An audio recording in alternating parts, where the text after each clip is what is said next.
Dahil sa sunod-sunod na pambubuli sa mga barko ng Pilipinas sa sarili nitong teritoryo, ilang paraan ang nakikita ng mga senador na maaaring gawin ng Pilipinas. Isa na rito ang pagkakaroon ng back-channeling talks sa China.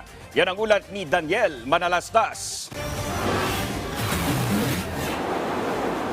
Matapos ang sunod-sunod na panggigipit ng mga barko ng China sa mga barko ng Pilipinas sa West Philippine Sea, naniniwala ang ilang senador na mahalaga ang back-channeling talks kasama ang bansa.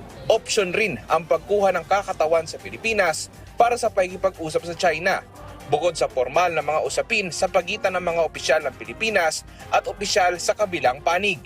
Kaya I would like to see a singular voice that will echo the sentiments and the position of the government. Now, having said that, yung mga lumalabas sa media, of course, natutuwa yung mga sarili natin mga audiences. No? Natutuwa yung mga Chinese, natutuwa tayo bilang Pinoy. Pero may nare-resolve ba?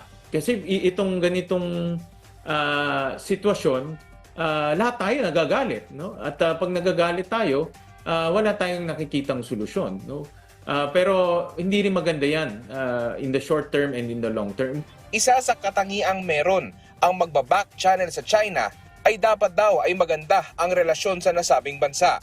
Kahit hindi mula sa Department of Foreign Affairs, basta't pinagkakatiwalaan ng Pangulo at kayang ipapatid ang mensahe ng ating pamahalaan.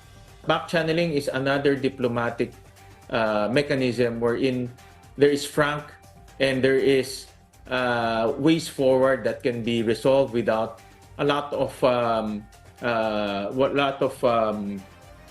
external comments. Umaasa naman si Senator J.V. Ejercito na tutupad na ang China sa pasya ng The Hague-based tribunal na kulang ng legal foundation ang pag-angkin ng China sa historical rights sa kanilang 9-dash line. Daniel Manalastas para sa Bayan.